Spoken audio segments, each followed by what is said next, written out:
let's just hark back to what you gain by thinking about the answer you want during your experimental design phase and choosing seriology over a method like ImageJ or something like that, where you're going to use an image analysis program to count cell profiles.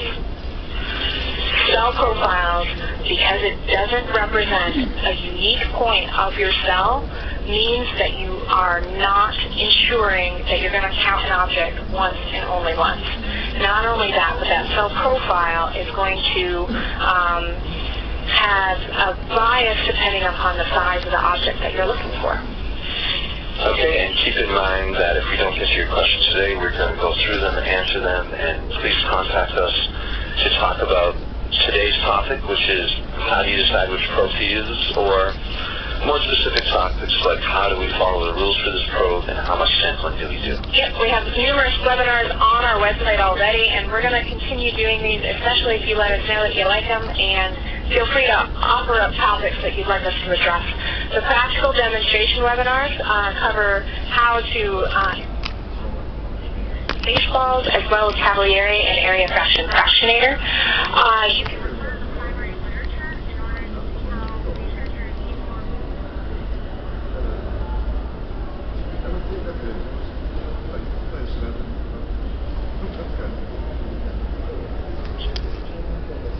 use in the central portion of its z-axis is not suitable for stereological analyses or SRS image stack acquisitions.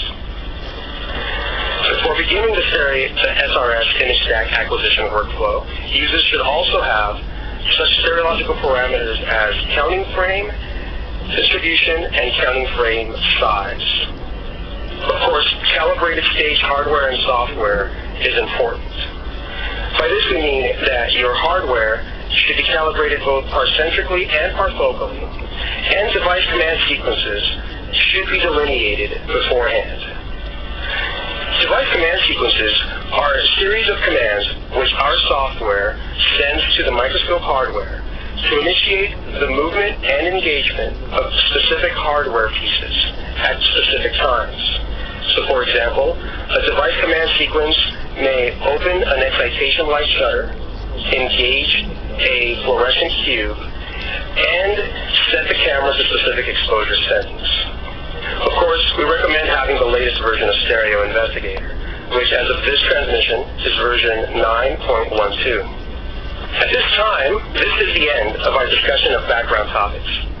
Please post any related questions you may have now before we begin our live demonstration of the SRS image stack acquisition workflow. So now, let's begin our live demonstration on how to acquire SRS image stack series using the SRS image stack series acquire workflow. In order to open the SRS acquire workflow, we must first have a live view. To this end, I will engage the camera by pressing the live view button, and also engage my DAPI fluorescent filter. Great. I will use my video histogram to set my black and white points to try to obtain as optimal an image as possible. It is of some importance to not bleach your tissue while performing these types or these series of steps. So to this end, I will close my excitation light shutter until I'm ready to use my live image once again. The SRS image stack workflow is found under the acquisition menu and is found here, as you can see. As you can see, the workflow is broken up into 3 subtopics: areas to acquire, acquire configuration, and finally acquire. I will begin with areas to acquire. Under areas to acquire, users will be prompted to enter subject information, set microscope to tracing magnification, and finally trace your region of interest. Let's go ahead and start that now. So for the purposes of this demonstration, I will enter my name, and I will choose a subject.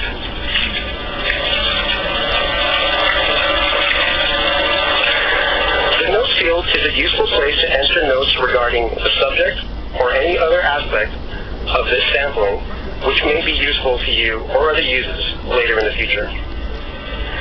If this is not the first acquisition run that you are performing on a subject, then you may wish to load pre-existing state sampling parameters. As this is our first demonstration, we will not use existing sampling parameters, but rather enter our own. The first step is to enter the number of sections which we wish to analyze.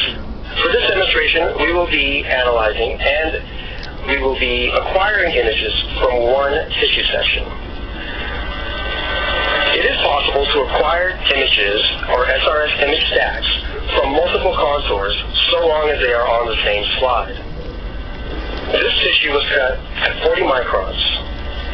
The section cut thickness indicates or asks and requires not the post-processing tissue thickness, which will be observed at a later step, but rather the cut thickness which your sectioning device was set to. As we have only one section, we will leave our section evaluation interval as 1. The use of multiple sections would require you to enter then your section evaluation interval, whether it be 1 or some greater value. The tracing magnification, or step 2, directs the user to set the microscope hardware to the low power objective that's going to be used for tracing. In this case, I will be using the 2.5 objective to trace a region of striate. Okay, I've set my hardware to 2.5 objective lens and verified that I have the same lens file as selected here in the drop-down menu. The next step is to trace my region of interest. For this, my first step will be to get a live view of my image. I'm choosing to use my DAPI channel because DAPI stain cells are the most numerous in this tissue and will give me the best chance at being able to delineate anatomical regions of interest. I will use my blue arrows to move my stage to find an edge which may be useful for me to begin my tracing.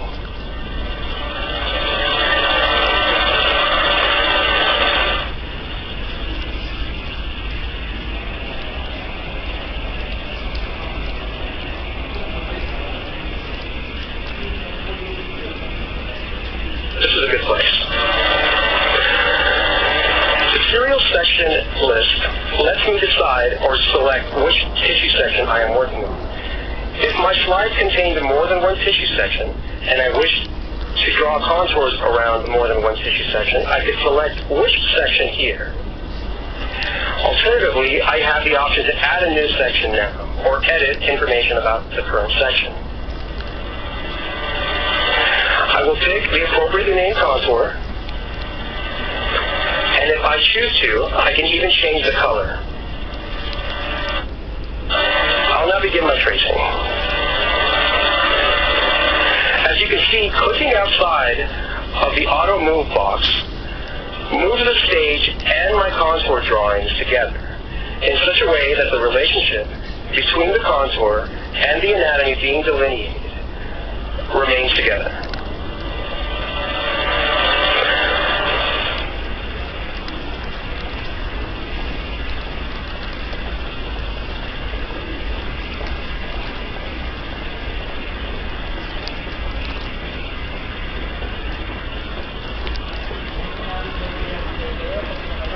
Right-clicking opens up a dialog box which allows you to select Close Contour, thereby closing the traced contour. I will now close my excitation light shutter to preserve my tissue.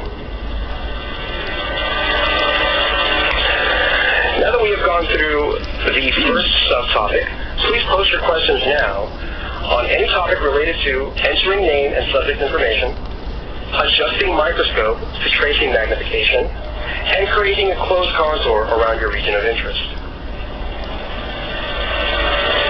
Shana has a question about how she can use pre-existing configurations. Let me go back to the workflow and show you how that would be done. One of the benefits of using the SRS image stack acquisition workflow is the ability to go back and forth between steps. Let me go back to step 1. If I did have a set of parameters I wish to use, I could simply click yes and then navigate to wherever that file may be found. Here is the set of parameters that I've saved from an earlier run. We will select no, and go back to step 3.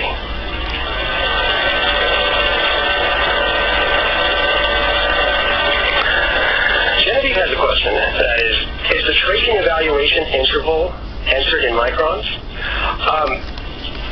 I believe, Genevieve, what you're asking is related to the serial sections and their distribution from one to another.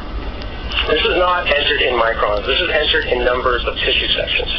So if you had a series of tissue and you wish to analyze every 6th tissue section, then your tissue interval would be entered as such and not in microns. It's actually a unitless value. Okay. Sebastian is asking about having multiple regions of interest in the same section. Well, Sebastian, the way that our software works is that we use specific contours for specific anatomical regions. To that end, if you wanted to, let's say, outline striatum, hippocampus, and cortex, all in the same tissue section, and acquire SRS image stacks that are going to be unique to each of those anatomical regions, what you do is you simply pick a different contour from the drop-down menu. So let's say that I wanted to trace striatum and hippocampus. After finishing tracing striatum, I would simply select hippocampus, return to my live view, move over to hippocampus, and then trace there. Okay, thank you for those questions. Let's move on now. The second subtopic in our acquisition workflow is the acquire configuration. This will help users configure microscope and software for acquiring SRS image stacks. It will help to empirically determine tissue thickness, select which contours we wish to be imaged if we've delineated more than one contour per section, set probe dimensions, and specify SRS grid dimensions.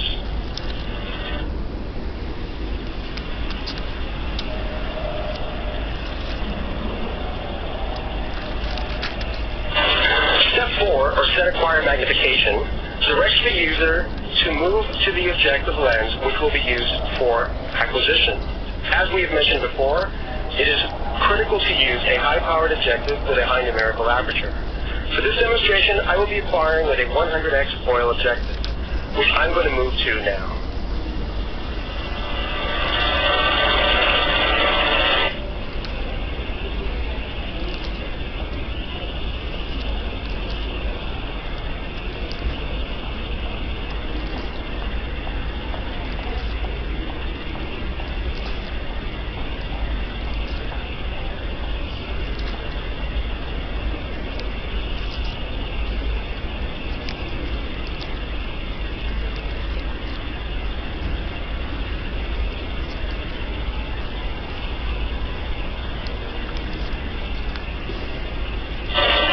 Clicking anywhere in the macro view with the left button will move the stage to that location.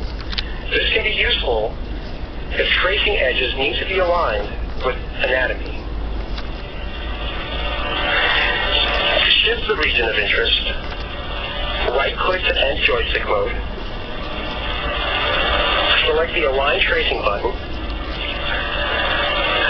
click anywhere in the contour, and then click the location on the tissue where that position of the contour should be.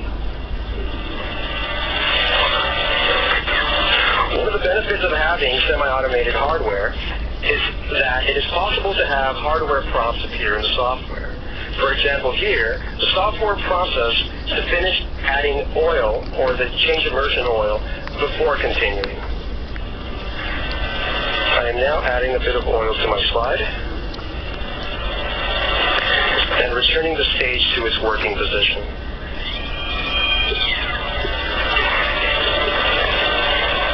I use my video histogram to get an appropriate pixel excitation, and then find my tissue by focusing.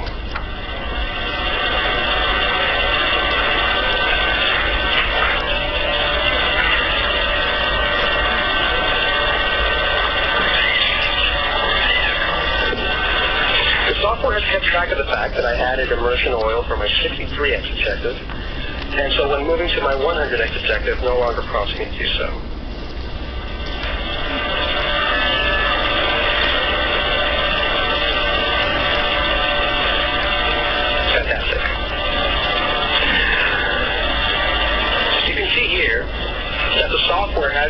that we are on using the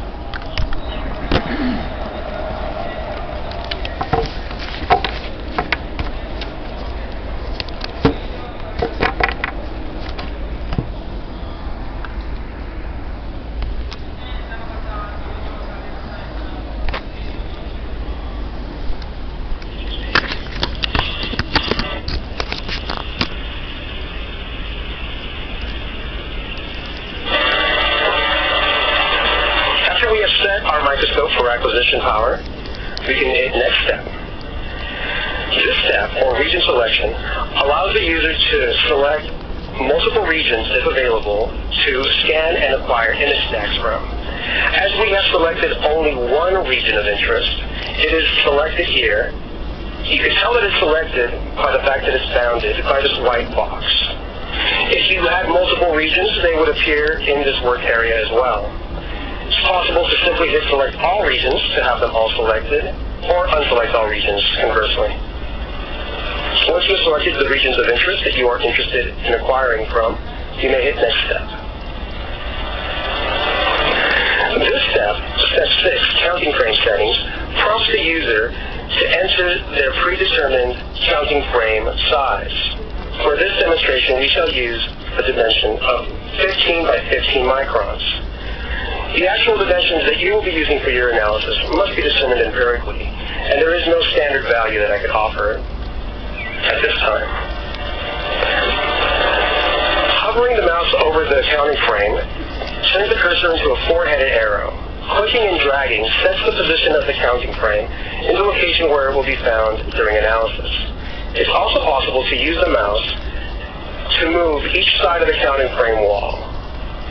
But as I mentioned earlier, we're going to use a 15 by 15 micron box.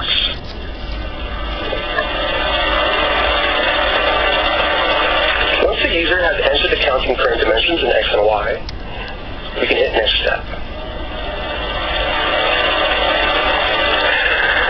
Step 7, or SRS grid layout settings, directs the user to enter the predetermined systematic dimensions for SRS layout. We predetermined that for this demonstration, a layout of 1100 by 1800 would be sufficient. Alternatively, a user can use the approximate site option to enter the approximate number of sites that they wish to have in this contour. So for example, if a user entered 6 and pressed estimate grid size, then the software will calculate an approximate grid size for that particular number of approximate grid size. We're going to stick with our predetermined values.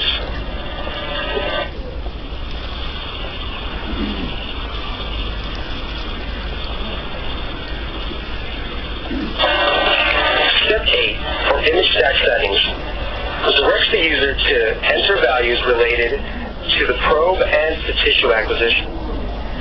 The first box here, labeled Collect the Following Set of Images, allows the user to collect images for either the mounted thickness, the probe and guard zone, or the probe only. The default option is for the entire mounted thickness. Some users may find it useful to gather the entire thickness of the tissue, while others will only want the probe and guard zone only.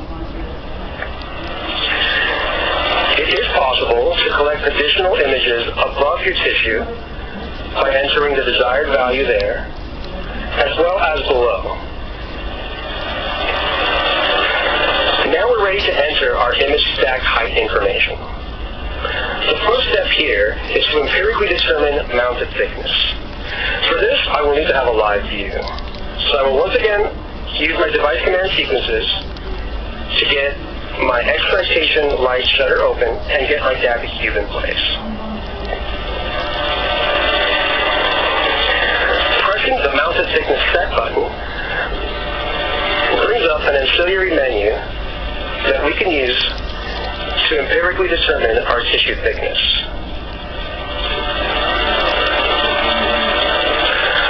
The way I want to do this is to focus at the top of my tissue. I will use my Z-meter to make sure that I'm moving appropriately.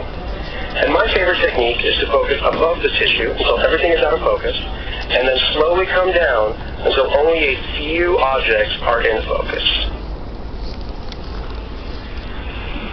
In my estimation, this is that location. I will then press Set Top of Section. I'll now want to focus down past the bottom of my tissue and focus up slowly until only a few objects are in focus. In my estimation, this is that Z position. I will now press Set Bottom of Section. When I press Add Measurements to List, a tissue height is calculated.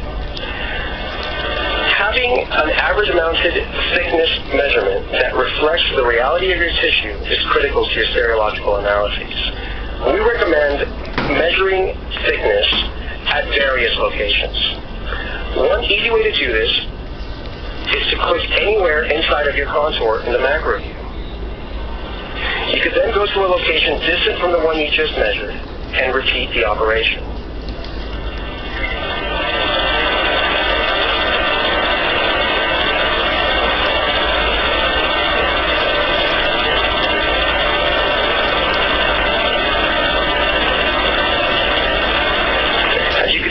Software begins to calculate the average mounted thickness and export that over to the mounted thickness in the Enter Image Stack Height information box. The number of locations that you choose to measure thickness will vary depending on the size and area of your contour. The larger your contour is, the more locations you are going to want.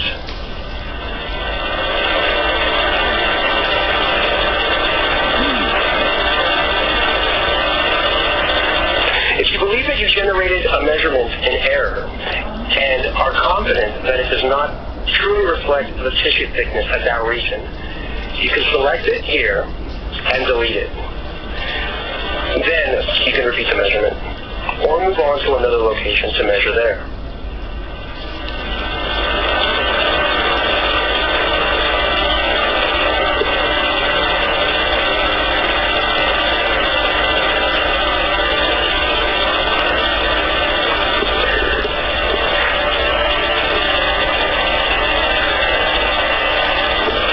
Done measuring at various locations, I will once again close my excitation filter and now enter my probe values. We have predetermined that for this demonstration, a top guard zone of 3 microns.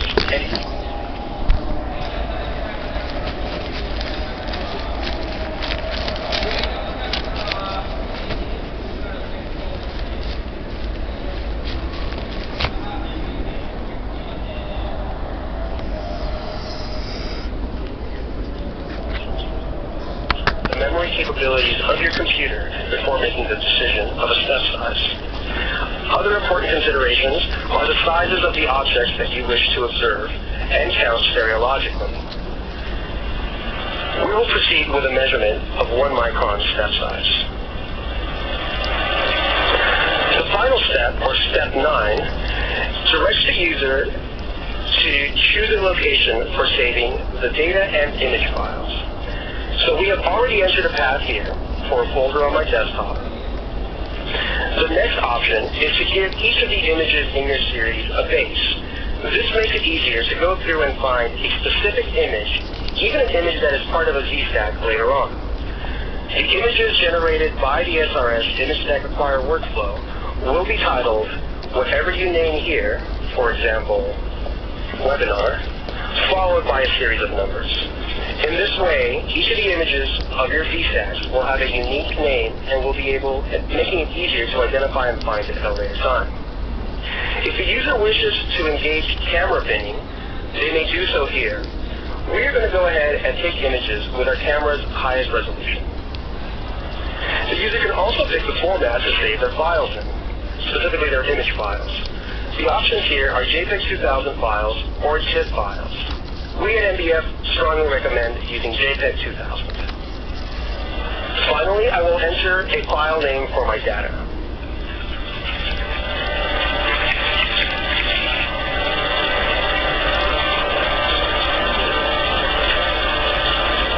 At this point, I'd now like you to post your questions regarding selecting the region to be imaged, entering counting frame and SRS grid dimensions, image stack settings, or image file types and output locations. Jeffrey asks, what is the exhaustive grid option in the layout step? Jeffrey, for some highly infrequent events, such as, for example, co-labeling of VRDU and, let's say, NUN, for these types of events, it may be impractical to do a systematic and random image stack acquisition within one contour. Now, even if you are using serial sections that don't come one after the other, let's say that you were using tissue where your serial sections were every 6th section, you may want to exhaustively sample all of the VRDU stained cells in each of your sections. This essentially means that you want to count all of the VRDU positive labeled cells in this one region of interest. To that end, the exhaustive grid option makes it such that the entire area of your entire contour region of interest is imaged. In the end, when you do your analyses, you will be counting all of the low-frequency events in each of your sections. So whereas it sounds like you may not be doing actual data estimation because you're counting every object, it's important to remember that you're counting every object on only those tissue sections which you are sampling. Sinan has a question about hardware, specifically the type of hard drives that should be used. We recommend that for the acquisition process, you write directly to an external hard drive. We've had some users write their data to either networked drives or external USB drives.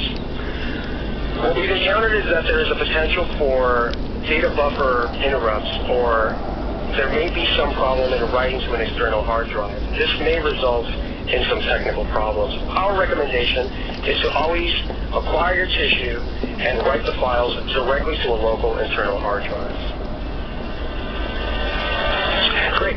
Thank you all for your questions. Let's move on now to our final submenu, which is the Acquire submenu.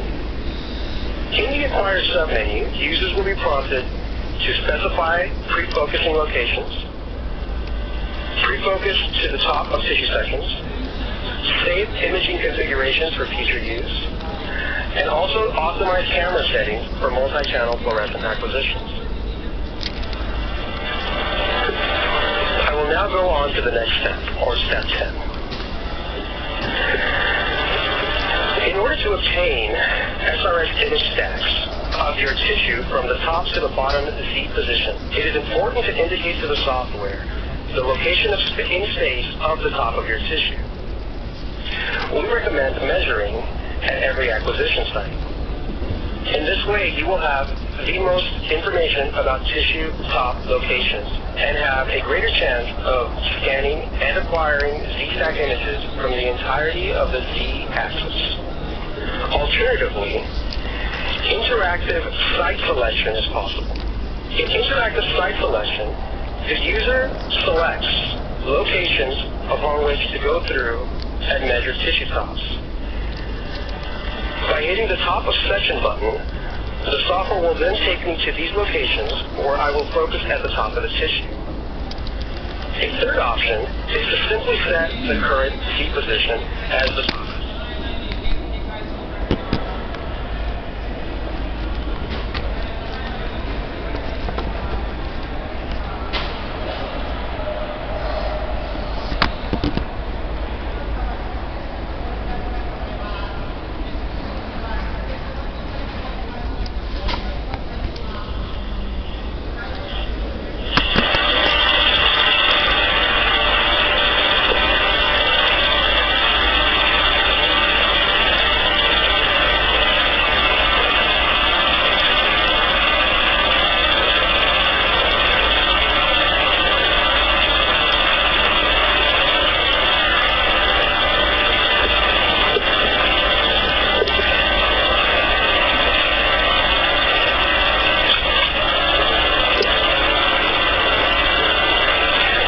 We're using the technique of focusing up above the tissue and then coming down to focus along the top.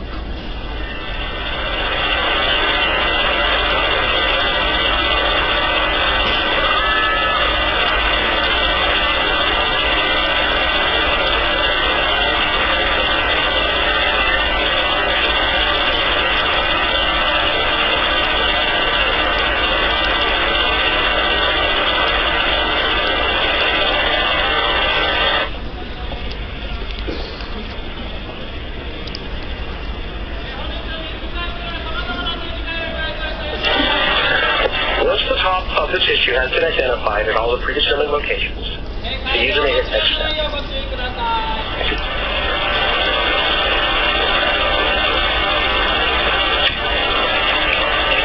At this time, you may wish to save the sampling configurations which you've just entered.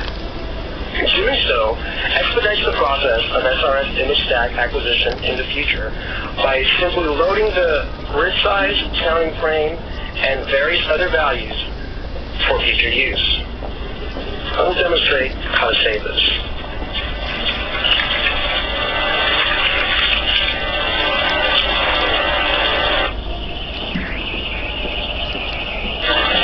There, we have successfully saved these settings.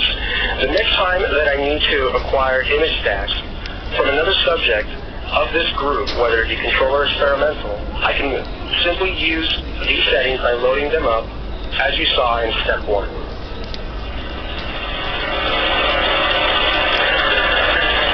Step 12 is the final step and is also known as the image acquire step. The acquisition list selects all of the regions or contours which you have delineated that are going to have image stacks sampled from them. As we have only delineated one contour, only one contour is listed and selected. Multiple contours would be listed here. The acquisition box allows the user to insert a delay time before acquiring each image. While we will not use this today, some users may find it helpful to have a delay between each image. One potential reason for having such is that stage movements may not become dampened before the next image is acquired. This may lead to blurry or out-of-focus images. If users find that this is the case, adding a delay time in between the acquisition of each image may solve the problem. As we are performing a multi-channel acquisition, I will select the multi-channel acquire box. I will then select multi-channel setup and pick the channels that in the acquire setup box, I can define whether I would like red, green, and blue channels acquired, or any combination thereof. This tissue has both GFP and DAPI staining, and thus we will pick those two. Now, we must optimize our camera settings for each channel. To do that, we will use the multi-channel control, the camera settings box, as well as the video histogram. Our goal will be to use the exposure to achieve as broad a histogram as possible. I'll begin with the DAPI channel. First, I select DAPI under multi-channel control. I'm going to use my macro view to move to a representative location of tissue. I will then focus down. You will notice that as I move the exposure settings, the shape of the histogram changes. Optimal images will be achieved when the histogram is at its broadest along the x-axis. It's possible for users to adjust the black and white points as well as the gamma shift for this acquisition. The default button will bring you to the default values, and Optimize directs the software to pick what it believes to be an optimal value for black, white, and gamma. Moving to GFP will cause the software to save these settings. I will now switch to optimizing the GFP channel in the multi-channel control box. I will pick a lower exposure time and try to get as best a histogram as possible.